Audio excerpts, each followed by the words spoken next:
Baik, selamat sore adik-adik mahasiswa. Jadi, untuk pertemuan kali ini kita akan belajar melalui video materi. Jadi, hari ini kita ada di pertemuan 4 dan 5. Saya jadikan satu video materinya. Apa yang akan kita bahas? Yang akan kita bahas terkait dengan perhitungan poligon. Jadi, perhitungan poligon itu ada beberapa hal pokok di dalamnya, yang harus kita pelajari dan harus kita pahami. Yang pertama adalah poligon terbuka terikat sepihak, kemudian yang kedua adalah poligon terbuka terikat sempurna, and then yang terakhir adalah poligon tertutup. Oke, jadi dalam perhitungan poligon itu ada 3 hal pokok di dalamnya, atau bisa disebut juga ada 3 analisis penting di dalamnya terkait dengan poligon terbuka terikat sepihak, ada yang terikat sempurna, dan poligon tertutup. Oke, jadi yang pertama kita akan membahas tentang poligon terbuka terikat sepihak. Nah, sebenarnya ini sudah pernah disampaikan di pendahuluan pertemuan-pertemuan sebelumnya, tapi di sini akan lebih detail lagi.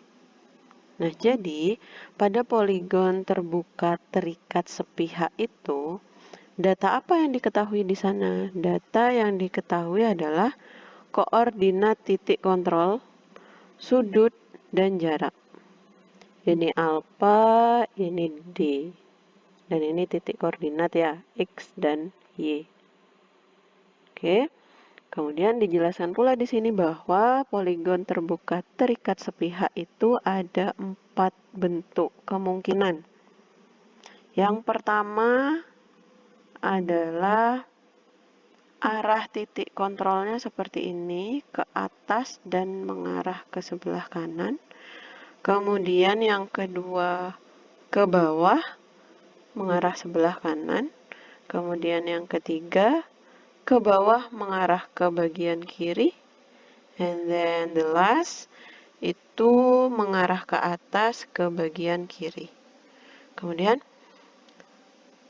kenapa sih Bu seperti ini pembagiannya, misalnya begitu. Sebenarnya kalau kita perumpamakan seperti yang sudah pernah saya sampaikan, hal ini terkait dengan kuadran sudut. Kuadran sudut itu terdiri dari 4 kuadran. Ini sem itu maksudnya semua, sin, tan, cos.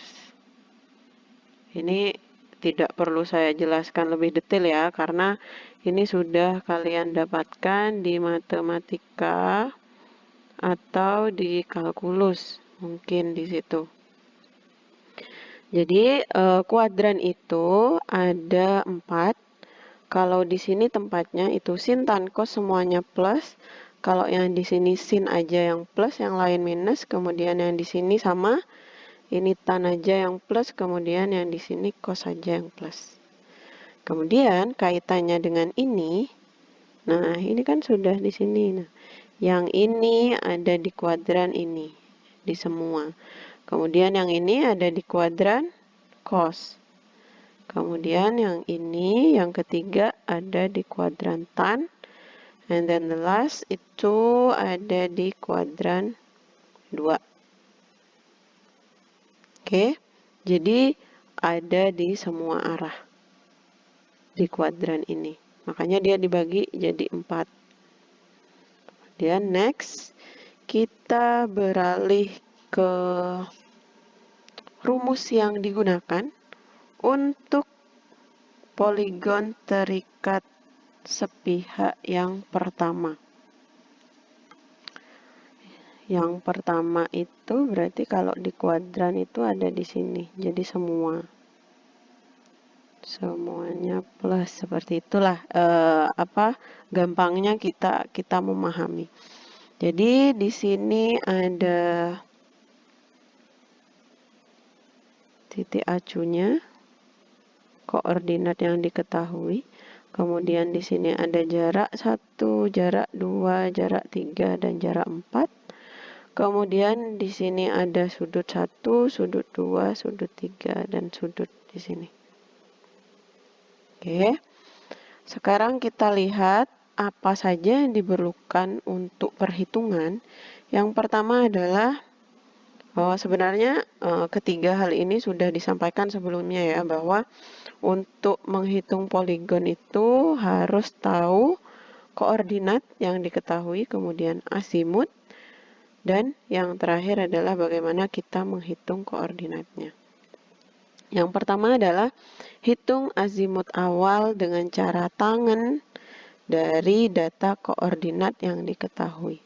Data koordinat apa yang diketahui? Data koordinat yang ini. Oke, di sini dijelaskan ada koordinat A dan B. Koordinat A itu ada XA, YA, and then yang B itu ada XB, YB. Nah, makanya di sini ada rumus delta. Delta itu adalah selisih. Oke, kalau selisih itu berarti XB dikurangi XA. Jadi, yang titik ujung arahnya dikurangi titik pangkalnya. Begitu pula dengan Y. Oke, sama. Kemudian tangan AB itu adalah delta X, hasil dari ini, dibagi delta Y. Hasil yang akan didapatkan adalah alfa AB itu akan sama dengan tangannya AB. Karena juga tadi terkait dengan ini ya, semua sama. Kemudian yang B itu adalah perhitungan azimut semua sisi poligon. Nah, ini juga sudah dijelaskan di pertemuan kedua. Ingat, dibuka lagi. Jadi, agar waktunya tidak terbuang untuk menjelaskan hal yang sama, intinya adalah di mana sih sebenarnya letak dari alfa ini? Ya, alfa 12. Alfa 12 itu ini. Alfa 23. Alfa 34. Oke, kemudian ini adalah yang AB, kemudian SO itu seperti yang dijelaskan pada minggu-minggu yang lalu, itu adalah sudut acuan, SO atau S0. Nanti kalian akan lebih paham di contoh soal, oke? Kemudian selanjutnya, hitung koordinat. Nah, untuk menghitung koordinat, syaratnya apa aja? Seperti yang sudah disampaikan sebelumnya, bahwa syarat untuk menghitung koordinat itu adalah harus ada koordinat awal yang diketahui. Yang mana? Yang ini, yang A. Kemudian yang kedua, harus diketahui azimutnya. Dari mana azimutnya? Dari hitungan ini. Kemudian yang ketiga yang harus ada itu adalah D, jarak. Nah, jarak ini didapat dari mana? Dari data pengukuran. Jadi biasanya kalau latihan soal, untuk D ini sudah ada di data yang diketahui. Kalau di lapangan, jadi kalian harus mengukur sendiri gitu loh. Kemudian seperti apa perhitungannya? Perhitungannya dimulai dari X1, Y1, acuannya adalah koordinat awal. X2, Y2, acuannya adalah hasil dari X1, Y1, gitu ya.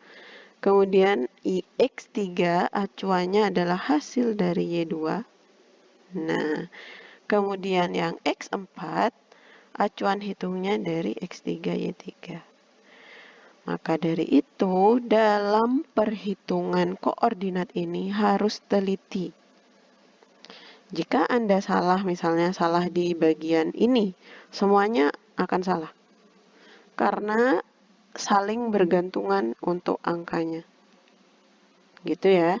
Jadi bukan hanya di sini, untuk perhitungan apa saja di teknik sipilan harus dengan teliti. Kalau bisa diulang lagi perhitungannya agar benar. Kemudian next kita di poligon terikat sepihak yang kedua. Kalau kita giniin ada di bagian sini berarti sem sin tan cos, berarti cos. Oke, sama alurnya. Yang pertama adalah hitung asimut dengan cara tangan. Jadi yang diketahui kalau tadi adalah koordinat AB, sekarang adalah koordinat P dan Q. Nah, kalau ke bawah, ini sama ya. Jadi ujung arahnya itu dikurangi yang pangkal. Kemudian setelah itu dihitung arkes tangannya, kemudian karena ini di bawah, dipakailah 180. Nah, kalau masih di atas nih, itu tidak perlu. Tapi kalau sudah di bawah, itu ada penambahan 180. Hasilnya adalah minus. Karena tangan ya, tangan kalau ada di, kalau ada di tempat kos, pasti dia minus. Karena kos saja yang plus di sini. Kemudian untuk hitung asimut, sama. Jadi nanti, nah ini ada yang di dalam kurung bila alfa P1 ini lebih dari 360, berarti nanti di sini ada pengurangan 360. Jadi ini tergantung ya, tergantung nanti soalnya seperti apa. Kemudian ada alfa 12, alfa 12, alfa 23, alfa 34. Ini di sini ya, sorry. Kemudian untuk menghitung koordinat sama. Jadi yang harus ada adalah koordinat awal yang harus diketahui. Sudah dapat. Kemudian asimutnya sudah dapat. Dan jaraknya D1, D2, D3, dan D4. Oke, masih sama ya alurnya. Kemudian yang ketiga, ini merupakan kalau dikuadrankan sem sin tan, harusnya plus. Nah, benar kan? Oke, jadi cara gampang untuk memahami itu seperti itu. Kemudian di sini apa yang diketahui koordinat awalnya? Koordinat awal yang diketahui adalah C dan D. Oke, sama ya. XC, YC, and then XD, YD. Oke, kemudian sama arkes tangannya, kemudian ditambah karena dia di bawah. Kemudian yang ini juga sama seperti yang sebelumnya. Bila lebih nanti akan dikurangi 360 untuk 12, untuk sudut 23 dan sudut 34. Ya. Ini mengikuti, kemudian untuk menghitung koordinatnya sama, koordinat awal diketahui, azimutnya sudah dihitung, kemudian data jaraknya juga sudah diketahui. D1, D2, and D3. Oke, sama ya. Ini masih berkaitan. Jadi hasil ini akan mempengaruhi ini, hasil ini akan mempengaruhi ini, dan hasil ini akan mempengaruhi ini. Oke, diterima dulu informasinya, nanti akan lebih detail lagi pada saat kita ada contoh soal. Kemudian yang keempat adalah arahnya sem sin. Harusnya minus, benar ya. Ya minus, dan 360 karena di kiri. Kalau di sini kan 0, 180, 180, 360. Syaratnya memang seperti itu, gitu ya. Kalau ingin lebih detail lagi, boleh dicari, silahkan. Tapi Saya rasa nanti di perhitungan setelah contoh soal aja yang kalian dalamin gitu ya. Kalau udah rumus-rumus kan pasti sudah ada acuan dan sudah umum. Kemudian yang di sini koordinatnya ada AB, jadi sama XA YA, kemudian B XB YB.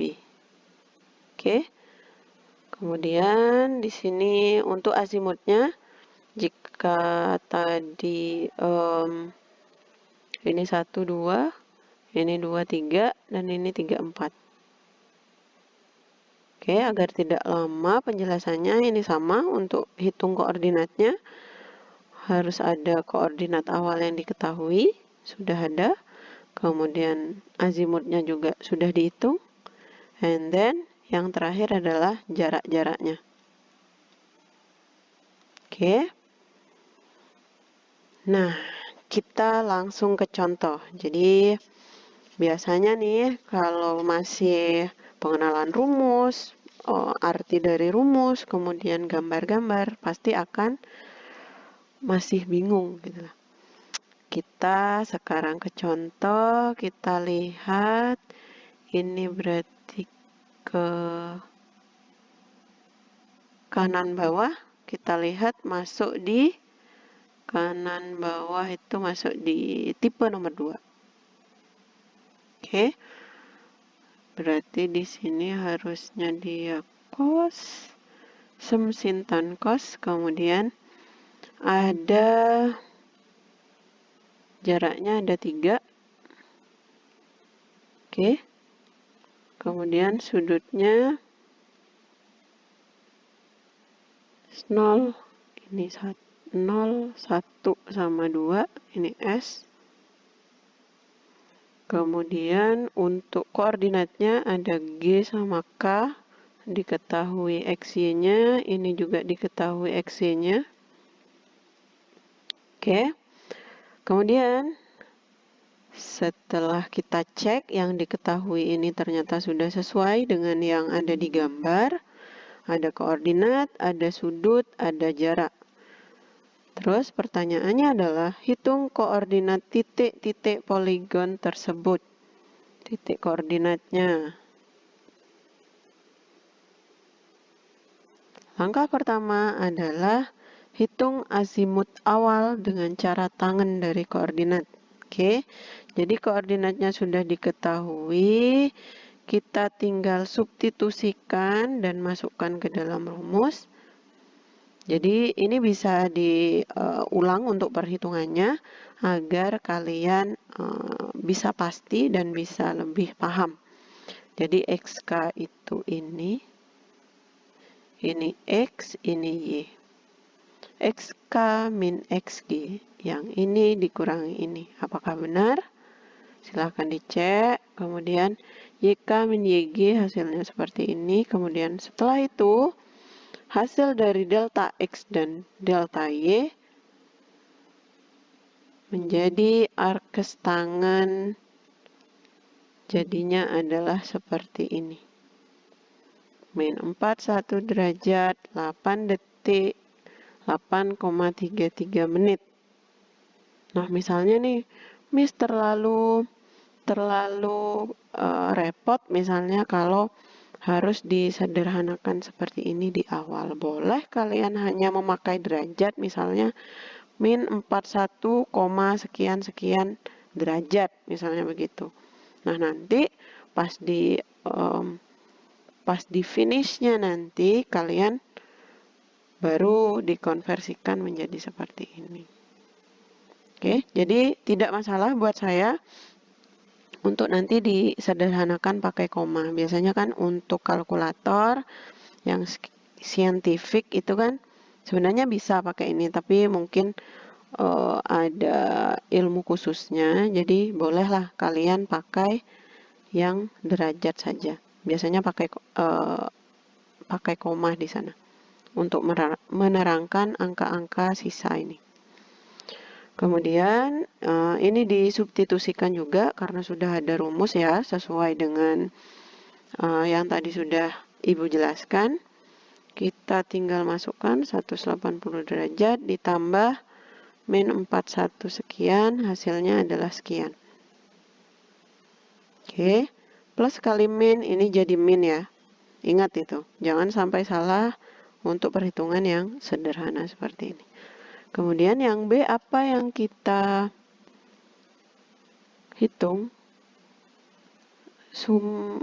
Rumus sudah ada, kita tinggal substitusikan menurut data yang sudah diketahui.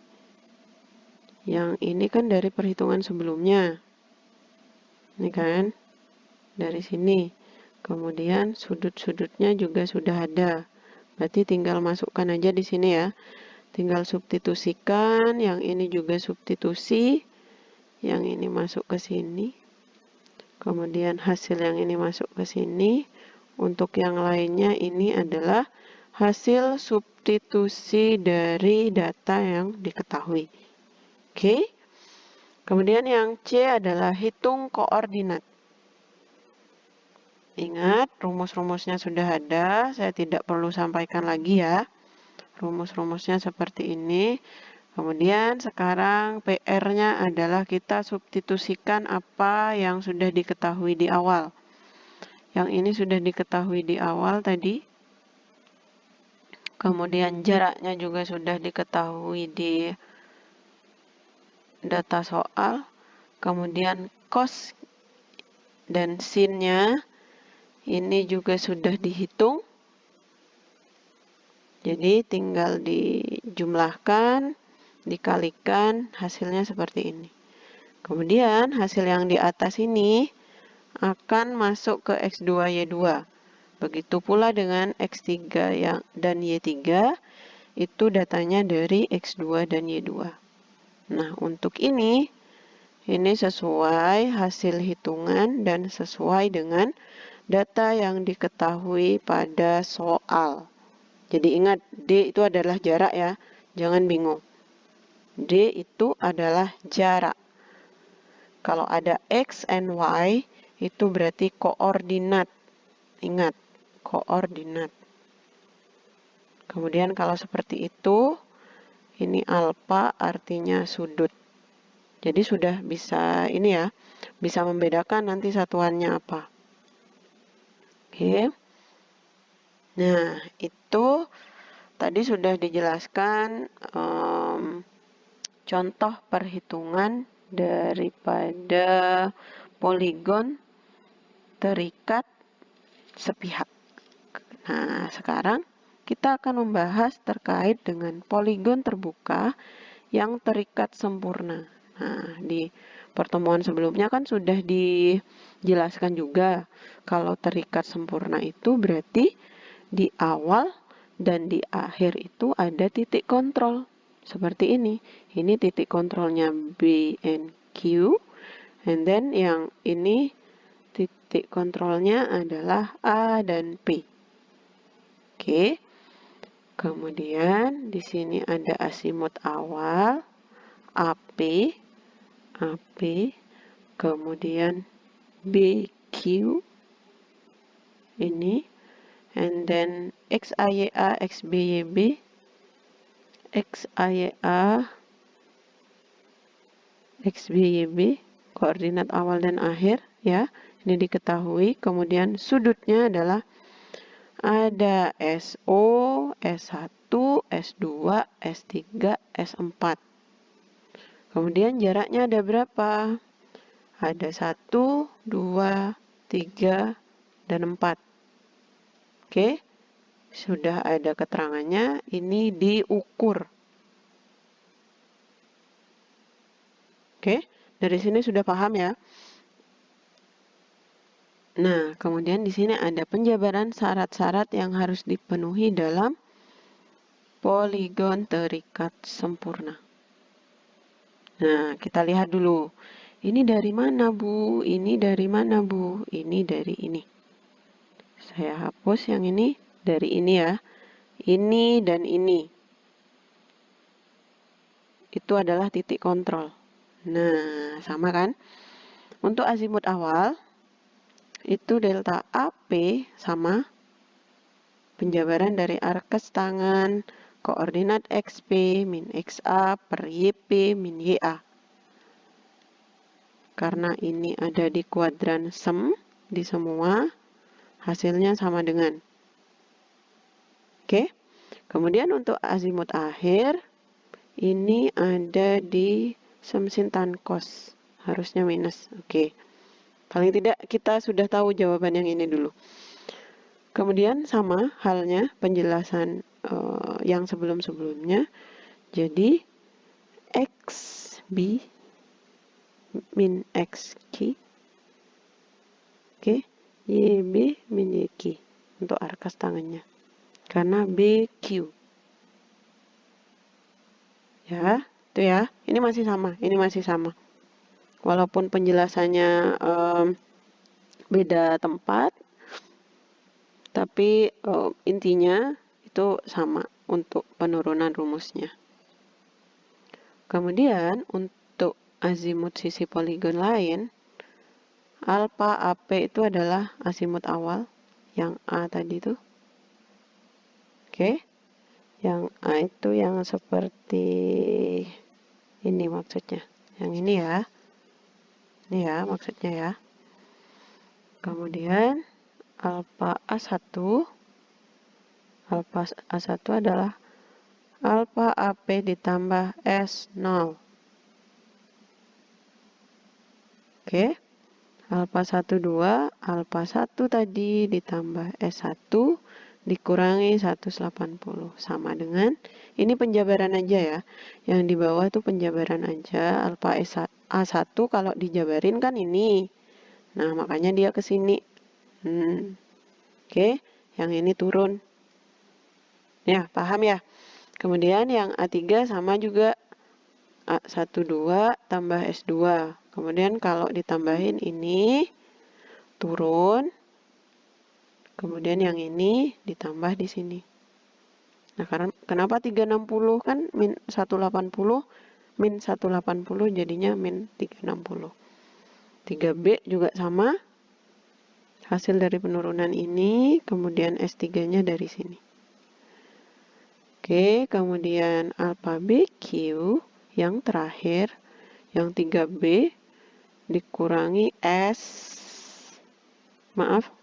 ditambah maksud saya, ditambah jumlah S-nya min 4 kali 180. Karena 4 kali tahap kan. Jadinya minnya sekian. Nah, sekarang dari runtutan ini, resultante S itu sama dengan alfa akhir dikurangi alfa awal ditambah N kali 180. N-nya kan di sini 4 ya. Kemudian sigma S itu adalah jumlah sudut. Yang ini maksudnya. Nah, yang ini. Oke, sigma S itu adalah jumlah sudut. Kemudian untuk absisnya, absis itu adalah X. Ingat, ordinat itu Y. Kalau di kalian lukis titik koordinat, X itu absis, Y itu ordinat. Ingat ya, jangan sampai lupa. Penting. Kemudian yang ini dijabarkan seperti ini biar lebih mudah. Di 1, di 2, di 3, di 4. Jadi seperti ini. Kemudian sigma dari D sin alpha. Ini kan D sin alpha semua. Hasilnya adalah ini. Kemudian kita fokus di rumus yang udah jadi. Jadi ini adalah alurnya, ini juga alurnya. Nah, ini hasilnya. Oke, D sin alpha karena sin semua sama dengan X akhir min X awal. And then, yang ordinat, same, sama. Jadi, hanya berubah di penyebutan cos and Y. Kalau ini pakai X, ini pakai Y. And then, kalau ini pakai sin, ini pakai cos. Itu aja bedanya. Oke, untuk urutan alur rumusnya sama. Kemudian Kalau kita rekapitulasi 1, 2, 3 itu hasilnya seperti ini untuk sudutnya, untuk absisnya ini, untuk ordinatnya ini rumusnya. Oke, dapat ya? Ini jangan bingung, ini dari hasil tadi yang kita bahas sebelumnya. Kemudian di sini diperhatikan dari hasil pengukuran pada umumnya syarat tersebut di atas tidak terpenuhi. Tidak terpenuhi. Saya ulang, tidak terpenuhi. Oleh karenanya, syarat pengukuran poligon terbuka terikat sempurna menjadi ini sama. Apa yang membedakan, Bu? Ada F, ada F, ada F di sini. What's the meaning? Apa artinya? F itu adalah faktor kesalahan. Kalau alpha itu adalah kesalahan penutup sudut. Kalau Fx itu adalah kesalahan penutup absis. Kalau Fy, Fy itu adalah kesalahan penutup ordinat. Oke. Nah, itu penjelasan terkait dengan poligon terikat sempurna. Sekarang kita akan berpindah dan membahas tentang poligon tertutup. Oke, namanya poligon tertutup berarti titik awalnya akan menjadi titik akhir. Seperti itu ya. Titik awal akan menjadi titik akhir. Seperti ini. Oke. Di sini ada D, ini D aksen. Ini ada D, ini D aksen. Ini juga, ini D aksen, ini D aksen. Ya. Kemudian di sini ada sudutnya juga. Tuh, 2, 3, 4, 5. Nah, sekarang ada penjelasan di sini. Penjabaran syarat-syarat yang harus dipenuhi dalam poligon tertutup. Yang pertama, sudut. Sudut dalam segi banyak itu rumusnya adalah N-2 dikali 180. Itu 2, 3, 4, 5. 5 min 2, 3. Ya, hasilnya segitu berarti. Oke. Untuk sudutnya, rumusnya seperti ini. Kemudian, untuk absisnya, ini sama ya, seperti ini tadi. Penjabarannya sama. Absis itu apa? Absis itu adalah X. Kalau ordinat, Y. Akan saya terus ulang supaya kalian lebih cepat untuk mengingat. Jadi, nah di sini yang beda ini dari sebelumnya. Karena apa? Karena kalau poligon tertutup itu mentok-mentoknya ya udah kalian kalau start awal, start akhirnya juga di sini juga nanti. Makanya dia 0 di sini. Nah, oke. Paham ya?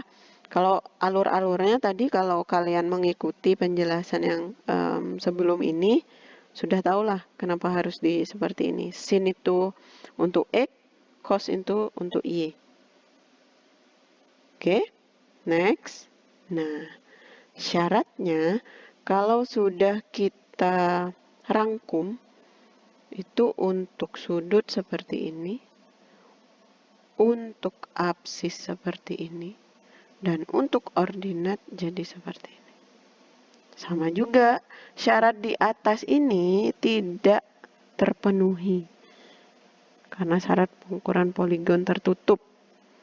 Jadi, ini sama, tetap nambahnya F alpha, Fx, dan Fy. Oke, karena 0 ya, jadi tidak dituliskan di sini, jadi langsung dituliskan kesalahannya aja. Fx dan Fy. Kemudian bagaimana Bu nanti untuk langkah perhitungannya gitu ya. Untuk poligon tertutup. Jumlahkan semua sudut. Yang pertama, hitung kesalahan, hitung koreksi, hitung sudut terkoreksi. Jadi Saya akan perkenalkan dulu dengan cara membaca satu persatu. Nanti untuk kejelasannya saat kita ada di pembahasan contoh soal. Di sana ada angka-angkanya, jadi kalian akan lebih paham. Kemudian yang kedua adalah menghitung azimut. Pertama, azimut awal kita udah ketahui. Kemudian yang B adalah azimut sisi poligon. 23, 34, 45, 56. Dan seterusnya. Sesuai soalnya ya. Makanya dia disebutkan di sini dan seterusnya. Kemudian menghitung koreksi absis. Absis itu apa? Absis itu X and then ordinate is Y. Caranya gimana? Jumlahkan semua jarak. Kalau tadi kan kalau sudut jumlahkan semua sudut. Nah, kalau absis dan ordinat itu sama, jumlah jarak. Kemudian hitung semua D sin alfa. Kemudian hitung kesalahannya. Hitung koreksinya. Begitu pula dengan yang ordinat. Sama. Hitung semua dekosnya, kesalahannya, dan koreksinya. Hitung koordinat titik poligon yang terakhir. X1, Y1 tentu sudah diketahui dan harus diketahui. Kemudian X2, Y2 sudah ada rumus. X3, Y3, X4, Y4, X5, Y5 kalau ada. Jadi harus sama dengan koordinat awal yang diketahui. Jadi untuk poligon tertutup, saya ulangi, untuk poligon tertutup, hasil final kalian hitung itu harus sama dengan hasil koordinat yang diketahui. Jika sudah sama, itu artinya pekerjaan kalian benar. Nah, kalau tidak sama, itu artinya runtutan perhitungan kalian salah. Oke, jadi untuk poligon tertutup, titik kontrolnya adalah di sini. Ini saling timbal balik ya. Jadi harus sama dengan ini. Ingat itu. Berarti kalau kalian sudah ngitung capek, akhirnya tidak sama, ya udah, berarti salah. Berarti ada yang salah. Karena perhitungan poligon ini angka-angkanya adalah berurutan dan saling berkaitan. Salah di sini, ya udah, setelah itu salah. Seperti itu ya. Jadi satu hal lagi harus teliti.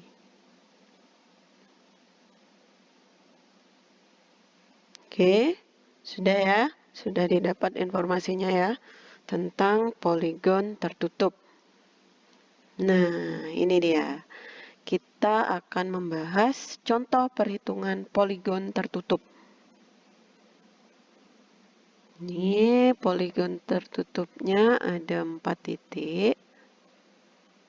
Ini ya, di sini sudah ada dijelaskan untuk posisi-posisinya. Ini jarak. Ini sudut. Ini alfanya.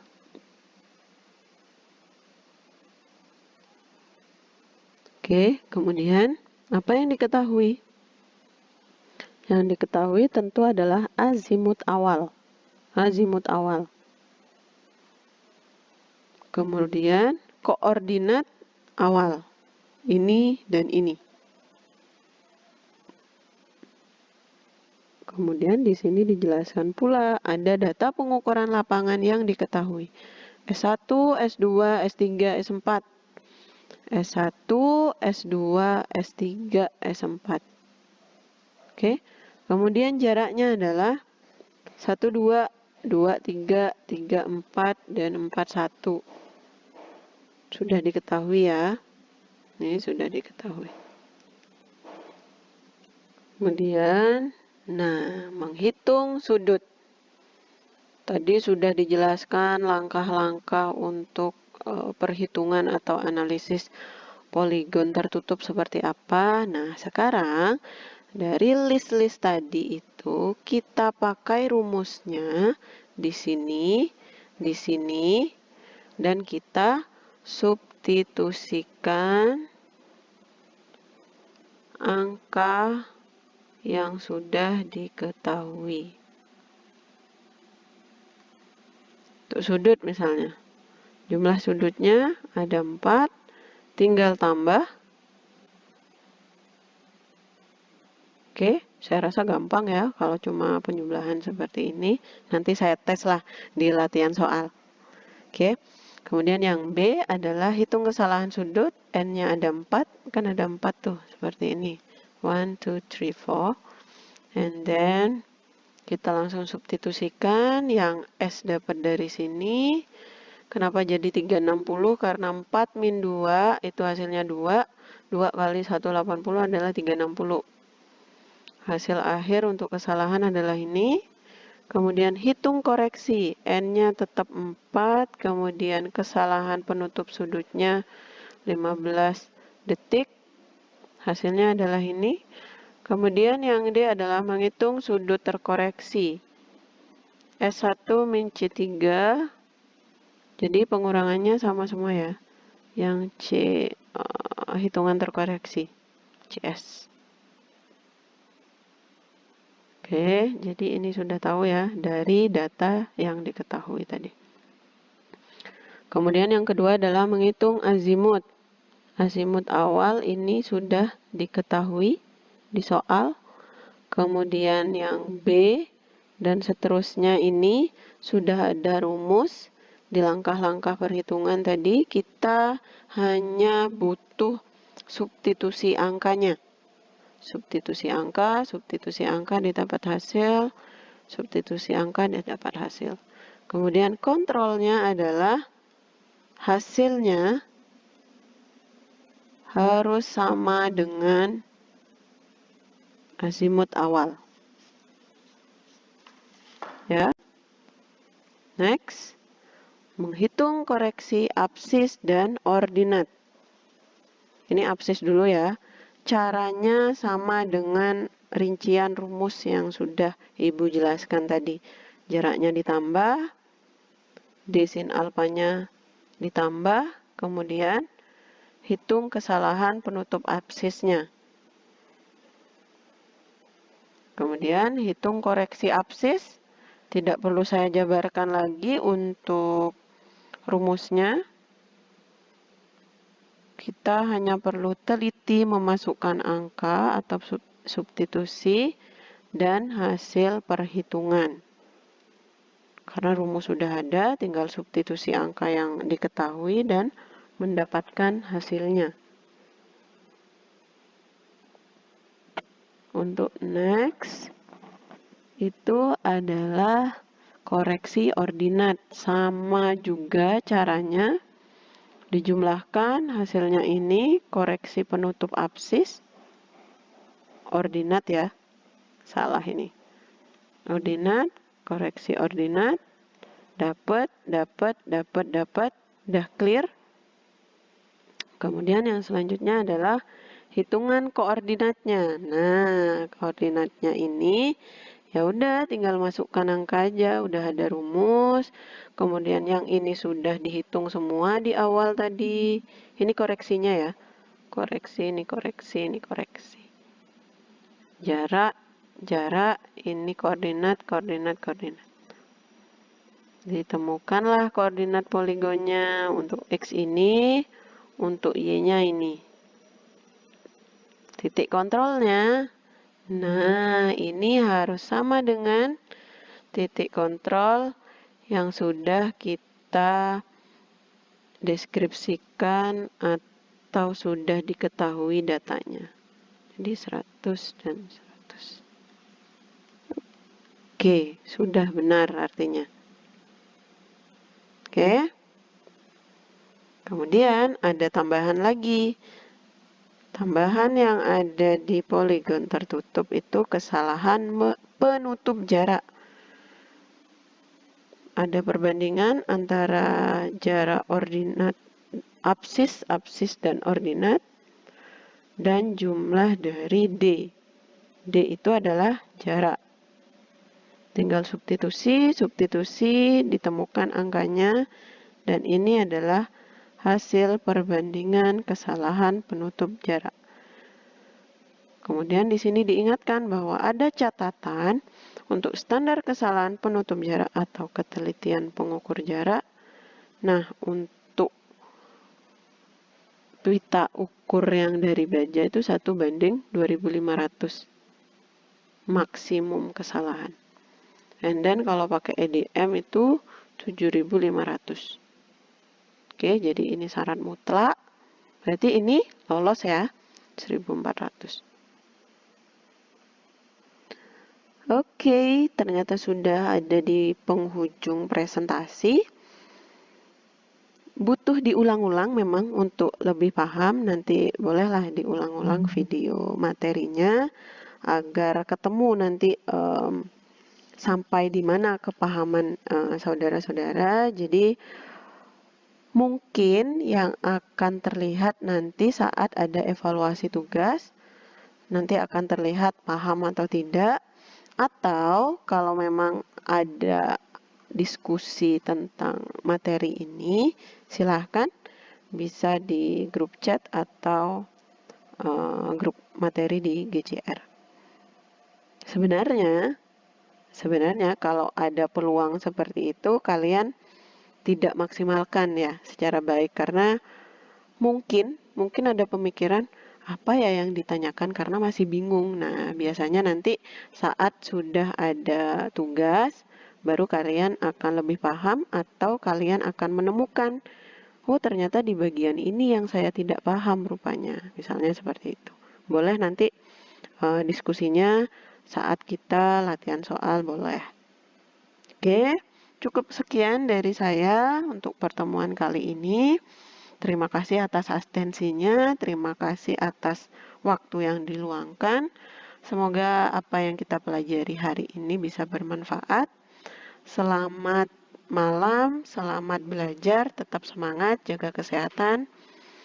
Thank you and sampai jumpa minggu depan.